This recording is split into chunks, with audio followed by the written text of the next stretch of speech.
We are back, and we're talking about three traditions in the global religious heritage that interpenetrate each other, cross-fertilise each other, and yet we do have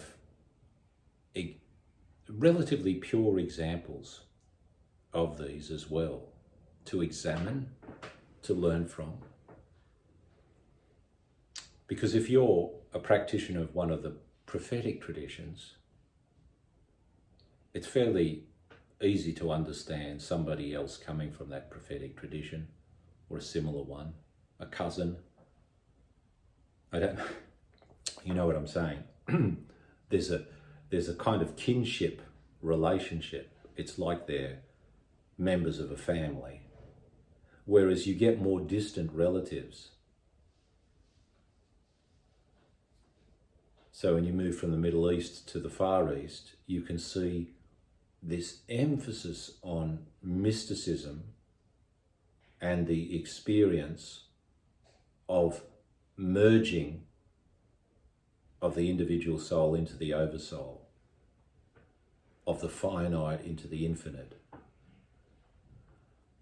The founders of their religions, the great rishis, the Buddha, Mahavira, everything begins with some sort of enlightenment experience. Nirvana actually means the extinguishment of the flame. So the individual ego of the flame of the separate sense of self being extinguished. Where is the individual gone? Well, into the all, into the totality, into a larger consciousness. There is a downplaying of the significance of the individual. Okay. Now, I want to be as impartial and as fair in my descriptions, but I want to try and not pick favourites and make judgments here, because we need to understand our fellow human beings. So there is certainly a downplaying on the importance of the individual, for better or worse. Therefore, to the point where the individual self can be somewhat illusory. In fact, the whole world could be somewhat illusory. It's described by the Sanskrit word maya, which is kind of like an illusory appearance. It's not reality. Reality is to be experienced somewhere else in this mystical experience.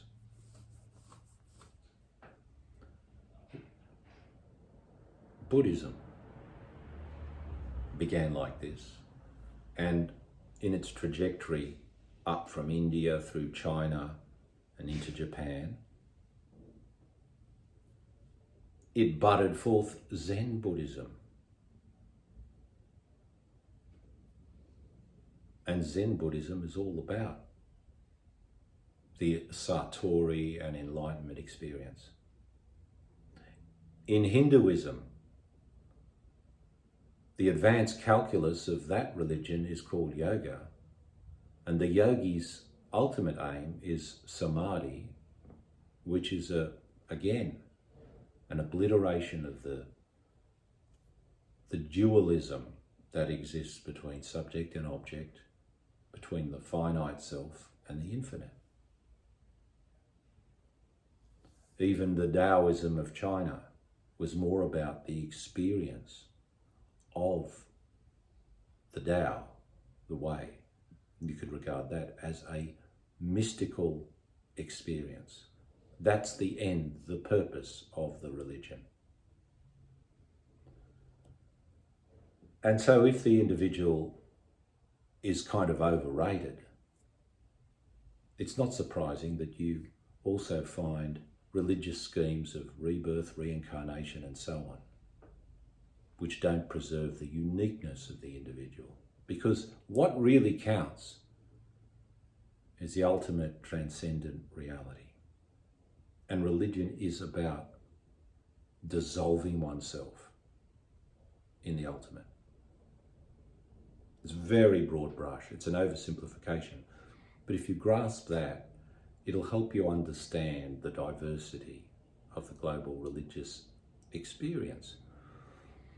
Now, we come to the prophetic traditions that have arisen. Ancient Israel, Arabia. Islam has come from Arabia. Judaism and Christianity have come from Palestine and Israel, the Holy Land. And then there's a crop of religions that have come from ancient Persia, what we call Iran today, beginning with Zoroastrianism, which may in fact be the oldest of this grouping, of comparable age to Hinduism. And also from there has come, well, we've had other things like Mithraism, but that doesn't fit into the monotheistic schema that I'm giving you here, or the prophetic schema so much. But Baha'ism, the Baha'i faith, which was announced by prophets. There was a forerunner called the Bab, and then their main prophetic figure, Baha'u'llah. But that is relatively modern. That arose in the 19th century, but it arose first in Persia.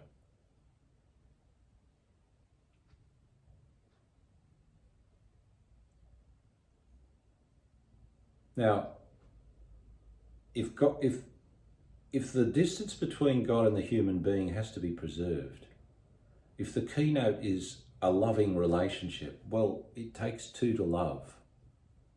And the identity of the Godhead is not confused with the identity of the human being. Even though if you have an incarnational Messiah, such as Jesus Christ, both the divine and human aspects of this central figure exist without confusion. They exist in what they call a hypostatic union.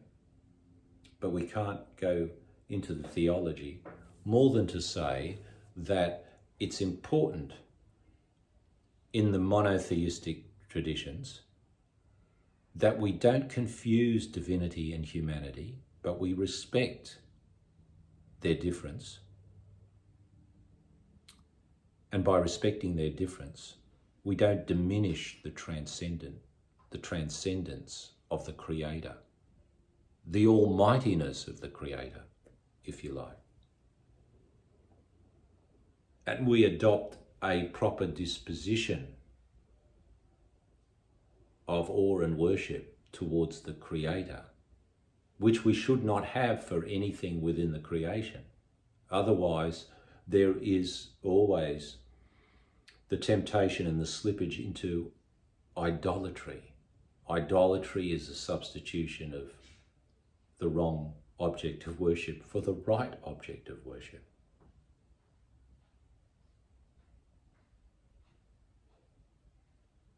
So, the love is important. The communication between two is important. And that's where prayer comes in, because prayer is speaking to God. We petition, we ask, and we hear in reply. Now, sometimes we don't hear too well. That's why God appoints messengers like prophets in the prophetic tradition. I'm naming it after the prophets because the prophets communicate God's messages to human beings. And some prophets speak for a relatively localized audience, and some speak to their generation, some speak to generations yet to come. What are they doing? they are delivering a message from God. The founder of Islam is called the Prophet Muhammad, or just the Prophet. That's how important the prophetic role is here. And when we go to Judaism and Christianity, we see that there are other forms of mediation besides prophecy. Ancient Israel, there was priest, prophet, and king. The Jews today can't carry out their priestly function because the temple sacrifices have been gone for 2,000 years. Christians carry out a priestly function, and nobody sees much of kings these days. But in the prophetic traditions, kings have a very important role. Just as the prophet mediates between God and man, so does the king. The king is supposed to be the instrument of the divine will, ruling justly over a community which is in a sacred relationship with the divine. And then the priest is also a mediator by offering sacrifice, one form or another, sacrifice on behalf of the people to the divine, and channeling graces from the divine to the people. They are distinct roles, but they're all, I would say, are roles of mediation. And they all support, maintain, perpetuate this dualism. Man is not God. God is not man. One does not dissolve into the other. The aim of religion is not for man to cease to be man and just blend into the absolute. No, it's to truly understand what's been written and to embody it. Yes, so even at the end of time, there is the human and there is their creator, and there is the bond of love, hopefully, but it's not we disappear into the creator. And I think that's what makes the traditions coming out of the Middle East distinct. Right? We can sort of identify that their distinctness in this. I think we have more of an identity than that, yeah. They have a different... Just dissolve. Yeah, the individual identity perdures. It persists beyond death. It doesn't reincarnate. There's one life, and then there's judgment. So that's different.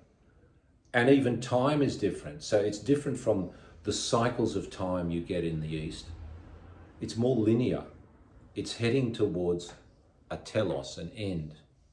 And often in these religions, the end involves a last judgment.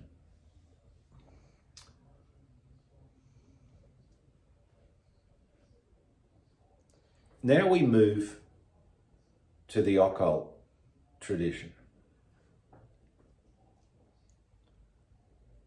Essentially, it is all also heading in a monistic direction, I would say, like mysticism, but diametrically opposite. It's not comfortable. I know this is a rather idiosyncratic way of defining it, and I suppose if you asked occultists, they might define it entirely differently. But I'm trying to give an overview of everything here. So I think the easiest way to delineate it is to say that it's not comfortable with the dualism, man being under God and obedient to God. Who is this God? And why should he be standing over and above me? So in one sense, it seeks to reach a monistic apotheosis by assimilating the Godhead into the human ego. In other words, I suppose for the supreme occultist or magician, they could declare, I am God. Now, this is not as crazy as it sounds, because if you go back to that foundational story, and this is where perhaps a bit of myth enters into what is essentially a historically based religion, you know, the Judeo-Christian Bible. If you go back, the first part of the Bible tends to be somewhat mythical, with the creation of the world and the Garden of Eden and so on, before it lands with the journey of Abraham into the stark light of historical reality. But in that early mythical part, there is a Garden of Eden. And the tradition is going to delineate what it is from what it isn't. It says God sets Adam and Eve in the garden. The talking snake. Yes, a talking snake comes along. Yeah. Smart ass. Well, you know, we can picture different types of snake, little green tree snakes and so on, but in the Hebrew it's a nachash. It'd be a nasty piece. It's a nasty piece of work. It's a monstrous kind of deadly serpent who coils into the garden, but has amazing suasive powers. And what's that tree over there? It's the tree of the knowledge of good and evil, and there's the tree of life. And the rule from God, the command of God, command, you think, well, why do we live under commands? Well, that's exactly what, you know, occultists, magicians, witches, and so on, it's what they buck against. Because God said, don't eat from that tree. So here is the tradition delineating itself from another one right at the outset. God said, don't eat from that tree, eat from that tree. That'll give life. That tree will bring death. And so the serpent says to the woman, God's lying to you. You won't die. You'll become like gods. You'll become as God. And she believed the snake. This is when I say assimilating the Godhead to the human ego. Like, why should that divine creative power be outside me? Why not mine for the taking? And so they ate from that tree. And they say that sin and death come into the world. Finitude, mortality, plus sin being error, because there's lots of experimentation needed from here on, isn't there, to test the limits of one's power. And human beings who are enamored of power, and we all are to some extent, like to experiment and test its limits. If you're a sensible person, you'll know there are strict limits, but some people get grandiose and inflated about it. And the experiment is testing the limits of power. And power is the ability to get what you want, to satisfy your desires, to make things happen. What you should be manifesting or going after is entirely dependent on what you want. Now, the prophetic and the occult tradition are delineated from the very start. For the genuine occultist, that tree of the knowledge of good and evil is not a bad tree at all. They think that developing power through technology and occultism is a great gift to the world. They even see the original setup of Adam and Eve living in harmony quite unexciting. So they have an alter ego for Eve, and they call her Lilith, and she's a bit of a fiendess who has her own power. She doesn't depend upon a man. Right?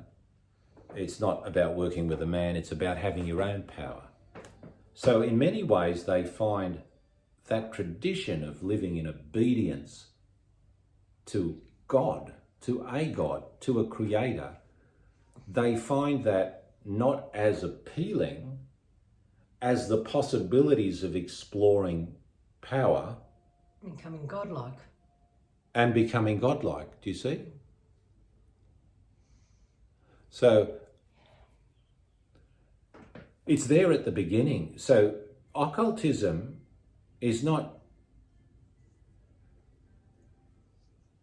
just go back to the 19th century, to the French occult revival or the British occult, institution with the Hermetic Order of the Golden Dawn. It doesn't even go back to the Renaissance. It's been around since time immemorial because it's right there at the foundation of the human race, the human nature. How does it work for power? Well, it works for power technologically and psychically as well. You have to understand there is the manipulation of matter, which manifests in science and technology. And the marvels that science and technology have brought are stunning. But that's not the only thing that comes from occultism. Psyche is manipulated. It is just as concerned, if not more concerned, with the manipulation of mind and thought and the manipulation of others' psyches. And so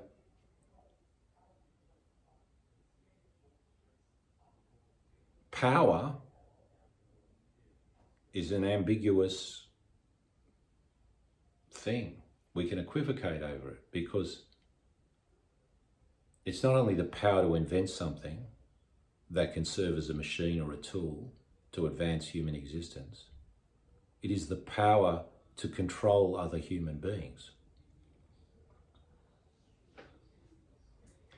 Look at the power of advertising. Look at the power of psychology, which can express through advertising and marketing and psychological warfare that the military uses. Look at the power of propaganda. You see, occultism can come in, invariably does come into all of this. Is it legitimate to wield power over other psyches, to kind of force or compel them to think a certain way, simply because you can, because you have arrogated to yourself more of that psychic power than they have? So that's one thing. Now, I'm not saying that all occultists will say, yeah, anything goes. But at one extreme, it's like, yes, you can get away with whatever you can get away with. I think I'll give one example of this is one of the most famous, some would say one of the most notorious occultist magicians of all time, Aleister Crowley. Now, he was a brilliant man. He was a genius at what he did, and he had great knowledge of things. But his whole orientation was to start a movement, an occult movement, based on thelema. It was a thelemic movement. It has to do with the will. He says will is the law, love under will, essentially, and I think another one of his sayings is, do what thou wilt is the whole of the law. So he cleared the decks and he said, look, this enterprise here is just about doing what you want and getting what you want, basically. It's thelemic. It comes from a Greek word.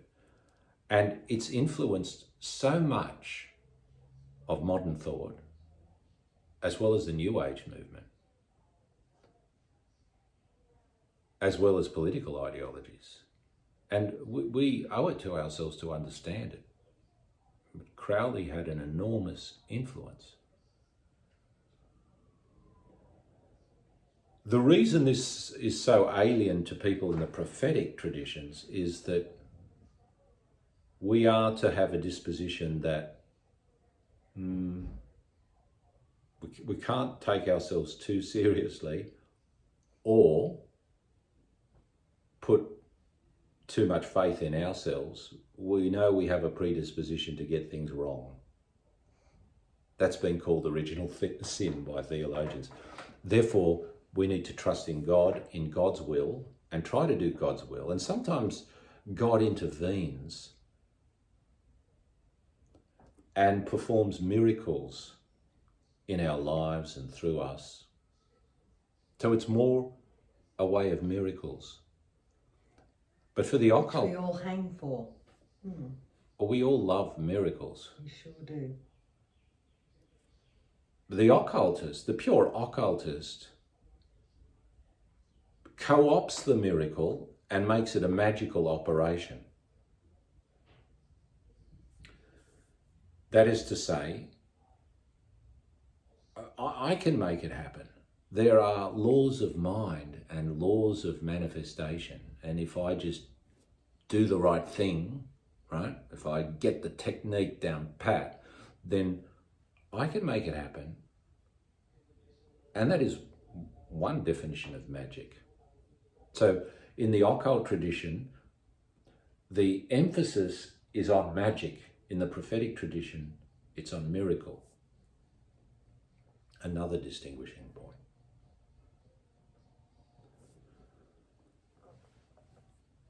Now, what else do we need to say by means of introduction? Because in the subsequent videos in this series, we're going to drill down into the occult tradition and its history. Good. And try to understand, well, we've kind of put our finger on where it originated today. We've looked at the foundational Genesis myth and the two trees and so on. It originated in a sort of original disobedience. Now, that sounds like a pejorative term. I want to be absolutely fair to the occultists. From the point of view of those within the prophetic tradition, for a Christian or a Muslim or a Jew or a Zoroastrian who believes in good and evil, right? For a Baha'i,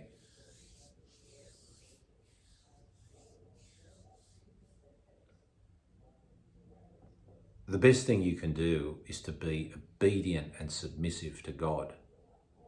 And the duality is presupposed. Right? But if you're not looking at it from within the prophetic tradition,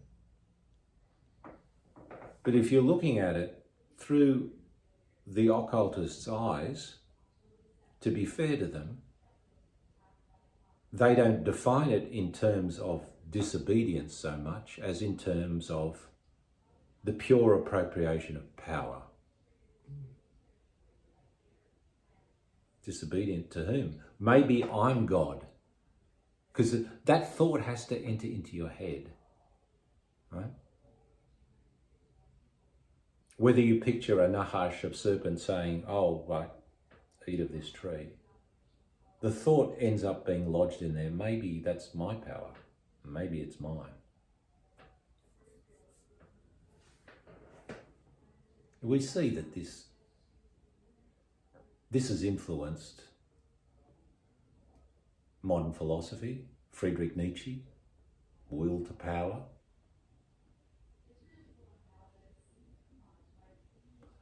It's influenced the Nazis. Remember that film, was it Leni Rosenthal who made that film of the Nuremberg Rally, called it The Will to Power? Yes, right. That was her. It's like there's no limits on you. It's just what you can effectively enforce through your will, what kind of power you can arrogate.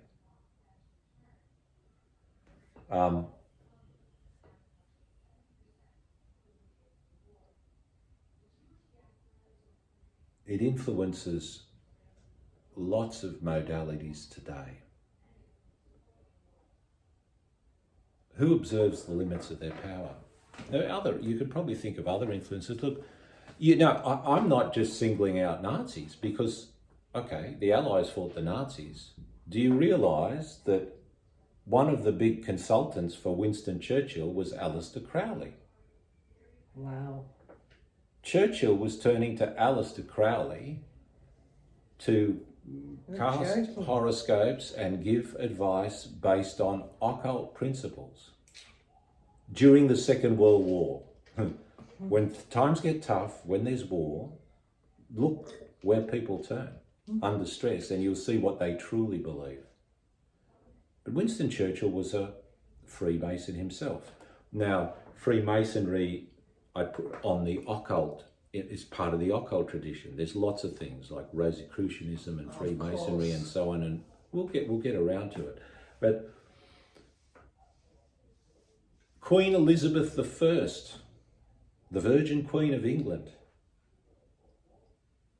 the Tudor Queen, the great Elizabethan age, or the age of Shakespeare and the poets, and the burgeoning aspiration to become a great empire. That queen had her own astrologer occultist. Sure, she did. John Dee was his name. Now, it may be understandable that England was in rebellion from its ancestral faith and breaking away from Christendom at the time, because that was this island with an island consciousness, and so it seemed like a good tool to wield in the rebellion. But it's not as simple as that, because her Catholic antagonist, the King of Spain, Philip II, he also sought the service of John Dee. He asked him to design the Escorial Palace according to the ideas of Solomon's Temple. So people are dabbling in the occult left, right and centre. Absolutely. We're going to see that the whole feminist movement is tied up with the occult from the beginning. From the 1840s in New York State, the table knocking and spiritualism, Ouija boards and so on, communicating with the other side. And in fact, it was the occult tradition that empowered a lot of women to be mediums and preachers and speakers, which was so unusual. Audiences were stunned, not just by what they said, but by the fact that it was a woman publicly proclaiming this stuff as well. And a lot of women down through the decades have found this liberating. But to get a full, complete picture of it, you have to trace what it's saying about the relationship between the sexes. And what are the ultimate aims of this feminist trajectory and so on. But the only point I'm making at this juncture is to say that from its inception, feminism has been associated with occultism. It's been a kind of expression of occultism.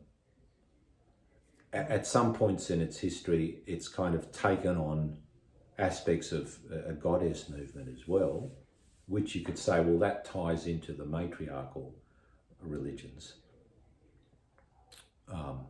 animism and Earth Mother worship, but it's got a strong occult streak in it.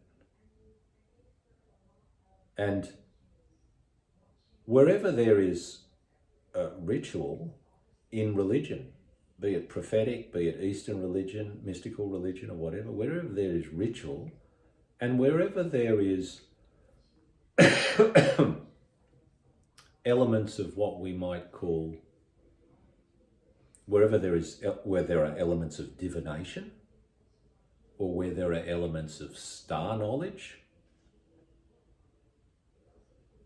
you've got threads of occultism in there as well.